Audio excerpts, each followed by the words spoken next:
Hi, my name is Pamela Mtanga and I am your host. This is my audio journey. So, what's in question today?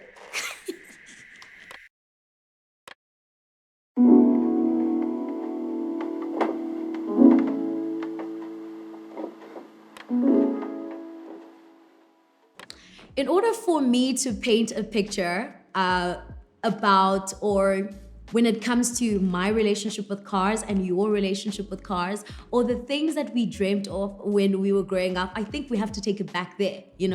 Think about your favorite car when you were growing up or the one thing that you really wanted to have when you were growing up that was a symbol of success or a symbol of I have money.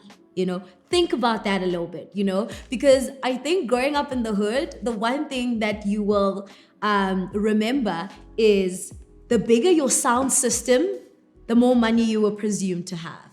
The bigger your couches, the bigger your headboard, that is a symbol of success or symbol of money or symbol of, what? This family has money.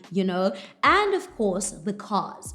Now, when we get to the cars, it was always that guy in the hood that sometimes that guy didn't do lawful things, okay?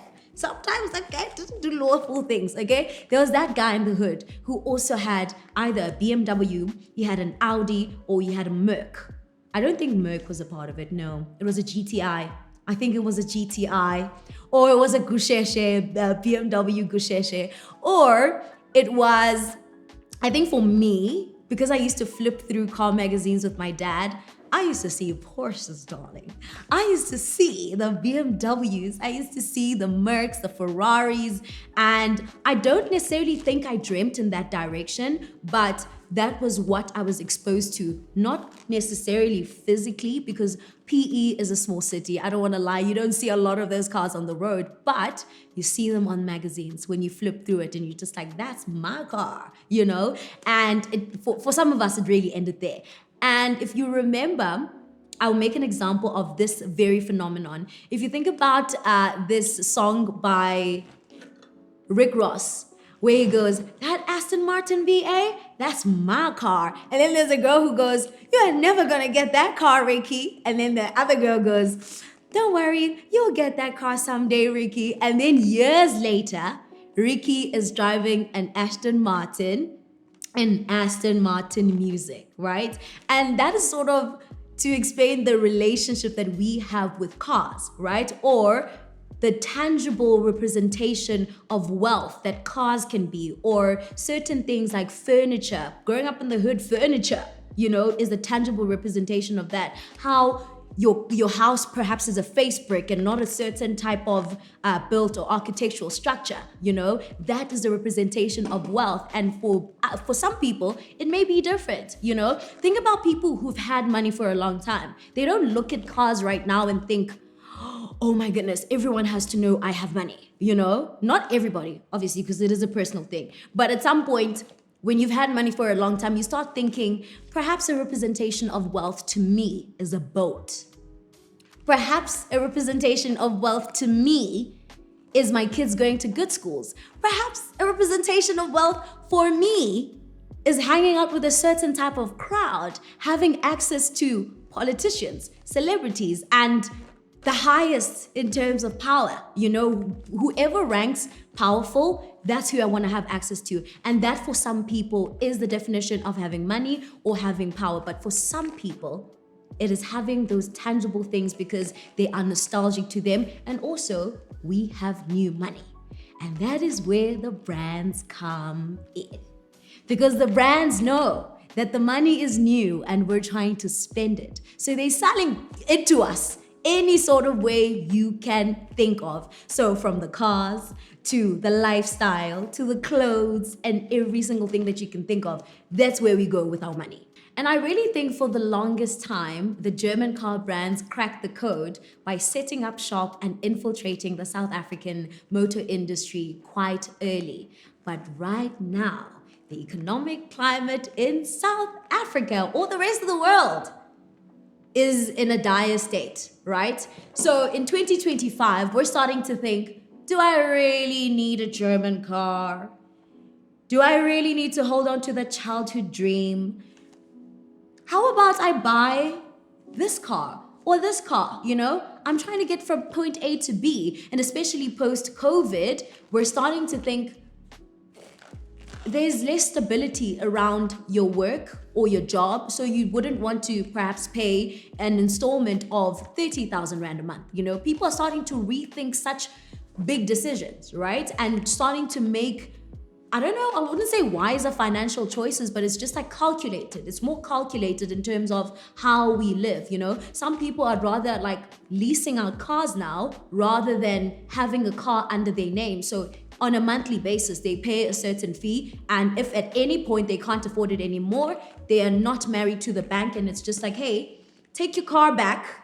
I don't need it anymore. I'm not tied to it. And you can move on with your life without having to worry about it's being repossessed, I don't have enough money to keep this going, or I have a bad credit, or anything of that sort. Now, when you take it back to where Asian car brands come in, it's where people are starting to consider other options.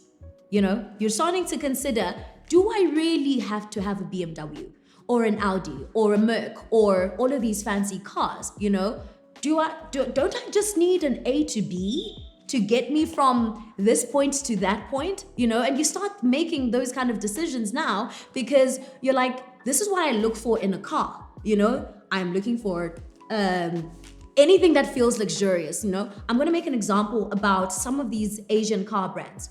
You can get an Asian car brand that is sitting at 800,000 Rand, which you wouldn't get at another German car brand unless you're buying a car that's north of 2 million Rand.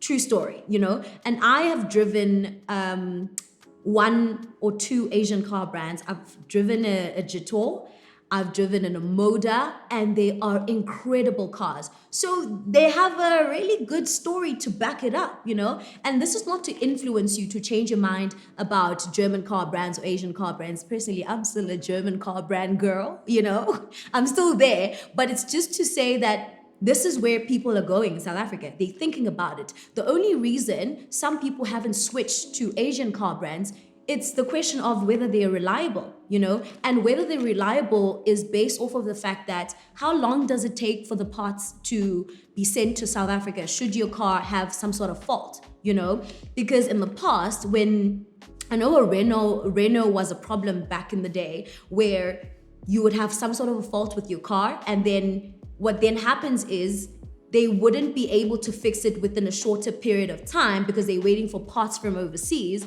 versus when you look at German car brands, it's much easier because some of those brands have set up shop here. So I know VW, for instance, in Uitenhage in Port Elizabeth, they do have a plant there that kind of makes some of their parts, and that is why it's more accessible, If anything happens to your VW, within 2 days it can be fixed because you have access to parts, But when you look at Asian car brands, you have to start questioning those things, like how fast do they get delivered? What is their service plan like?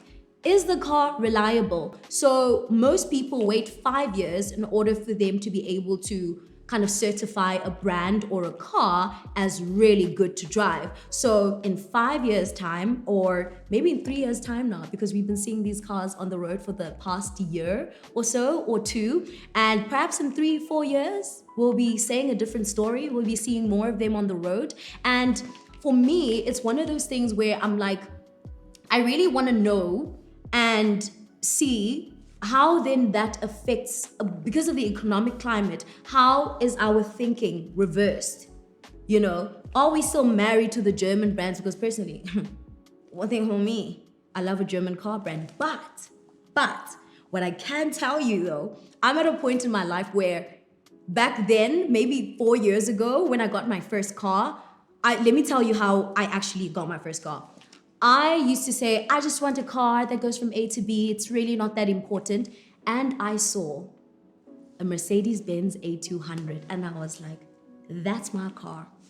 That's my car. At that time, I couldn't really drive, okay? So I had to get a less spec'd up version of an A200. Actually, I saw an A250. So I had to get a less spec'd up version of an A-Class. So I got an A200, and the fact that an A250, you're gonna pay.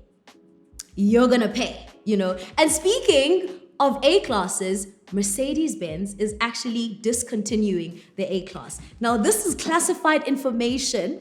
It was 2 months ago when I had this conversation on my WhatsApp, because I have my service provider, or the person who helped me with my purchase, I posted on my WhatsApp and I was like, what's the future of cars in South Africa? Because if you think about it, an Omoda is competing with Mercedes-Benz, but a Rolls-Royce is not competing. And they were like, what do you mean? I'm like, think about it. If you have 800,000 Rand, you can choose between buying an A-Class and an Omoda and all of those cars. But if you have 800K, you're not going to Rolls-Royce.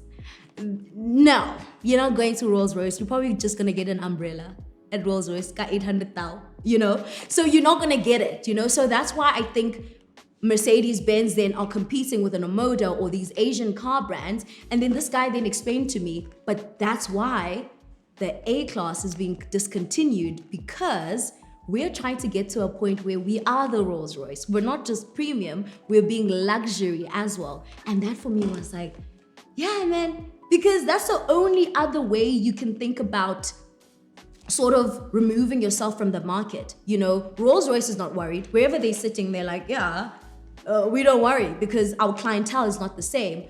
But if you think about Mercedes-Benz, their clientele is the same, especially from an A-Class perspective. There's even talks of BMW decreasing their prices due to the pressure set by Asian car brands, which makes me wonder, were the cars and parts and everything related to the production of a BMW and just luxury cars in general always expensive, or were they just inflated? That is the real question. Were they just inflated, or they were really expensive? Because how come, or how were you able to decrease the prices now? Those are things that we should be asking ourselves. And where else in our different industries are we being overcharged for things? You get what I'm saying? I think this topic for me is like super exciting. It's super exciting because it gets you thinking about really if the economic climate kind of affects how then things are priced, because we were good back then. We were really excited, new money. But now that we're here, it's like, yeah, we're gonna come back to, you know, and next, can they do that with property? Thanks. Can they do that with property next? Thanks. So in closing, I wanna get your thoughts. What are your thoughts when it comes to cars? Are cars for you a symbol of success? Are cars for you just an A to B thing for you? Or is it about your social standing? You know, your social standing, who sees you in the car, how you are perceived? Because I know for a fact, there's a friend of mine, a colleague of mine, who used to say, me, when I go to an interview, I hold a BMW key and put it on the table. Because when I do that, I know for a fact they're gonna say, even if we wanted to give this guy 20,000 Rand, let's give him 25 because he has a BMW to pay for. He's a serious gent, you know? And I actually didn't know that. And it got me thinking so much more about the perception around the things that you have and what in society you're perceived as, you know? Does it kind of make you seem more moneyed? Does it make you seem more important? Or does it sort of place you in a certain type of bracket, you know? Because it is a really important conversation that we can continue to have throughout. But the question is, so what's in question today? What is your relationship with cars and the future of cars in South Africa?